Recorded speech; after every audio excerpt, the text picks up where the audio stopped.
मेरे सभी बच्चों, अब मैं तुम्हें सच्ची मदद के ऊपर एक प्रेरणादायक अच्छी सीख देता हूँ। समझो इस संदेश को।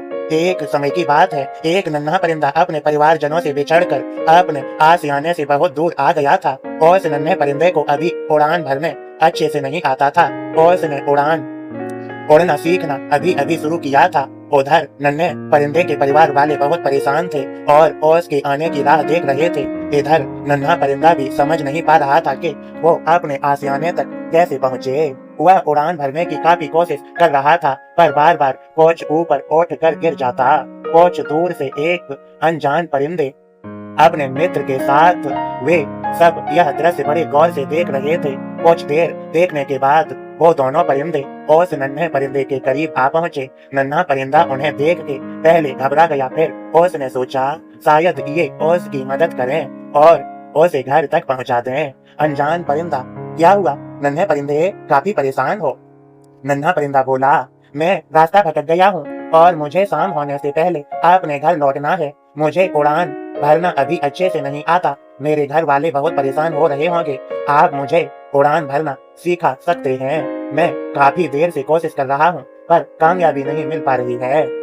अनजान परिंदा थोड़ी देर सोचने के बाद, जब उड़ान भरना सीखा नहीं तो इतना दूर निकलने की क्या जरूरत थी।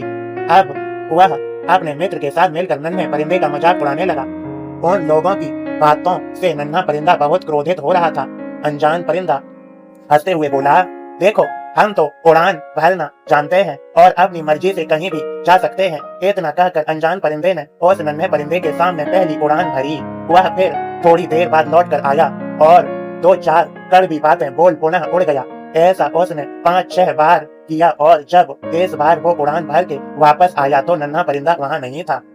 अनजान परिंदा अपने मित्र से नन्हे परिंदे ने उड़ान भर ली ना।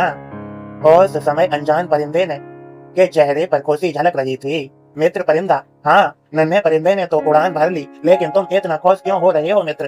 तुमने तो उसका कितना मजाक बनाया। अनजान परिंदा बोला, मित्र, तुमने मेरी सिर्फ नकारात्मकता पर ध्यान दिया, लेकिन नन्हा परिंदा मेरी नकारात्मकता पर कम और मेरी सकारात्मकता पर ज्यादा ध्यान दे रहा था। इसका मतलब यह है कि उसने मेरे मजाक को अनदेखा करते हुए मेरी उड़ान भरने वाली चाल पर ध्यान दिया और वह उड़ान भरने में सफल हुआ। मित्र परिंदा, जब तुम्हें उसे उड़ान भरना सिखाना ही था तो उसका मजाक बनाकर क्यों सिखाया? अनजान परिंदे ने समझाया। मित्र, नन्हा परिंदा अपने जीवन की पहली बड़ी उड़ान भर रहा था और मैं उसके लिए अजनबी था। अगर मैं उसको सीधे तरीके से उड़ना सिखाता तो वह पूरी जिंदगी मेरे एहसान के नीचे दबा रहता और आगे भी शायद ज्यादा कोशिश खुद से नहीं करता। मैंने उस परिंदे के अंदर छिपी लगन देखी थी। जब मैंने उसको कोशिश करते देखा था तभी समझ गया था इसे बस थोड़ी सी दिशा देने की जरूरत है, और जो मैंने अनजाने में उसे दी और वो अपने मंजिल को पाने में कामयाब हुआ। अब वो पूरी जिंदगी खुद से कोशिश करेगा और दूसरों से कम मदद मांगेगा। इसी के साथ उसके अंदर आत्मविश्वास भी ज्यादा बढ़ेगा। मित्र परिंदे ने अनजान परिंदे की तारीफ करते हुए बोला, तुम बहुत महान हो। जिस तरह से तुमने उस नन्हे परिंदे की मदद की वही सच्ची मदद है। अब समझो मेरे सभी बच्चों, सच्ची मदद वही है जो मदद पाने वाले को ये महसूस न होने दे कि उसकी मदद की गई है। बहुत बार लोग हेल्प तो करते हैं पर उसका ढिंढोरा पीटने से नहीं चूकते। ऐसी हेल्प किस काम की? परिंदों की ये कहानी संदेश तुम्हें इंसानों के लिए भी एक सीख है कि तुम लोगों की मदद तो करो पर उसे जताओ नहीं। मेरे सभी बच्चों, तुम सभी इस संदेश को समझ गए हो तो इसे लाइक शेयर अवश्य करें। खुश रहो। तुम्हें सभी को मेरी कृपा भरा आशीर्वाद। सबका मालिक एक।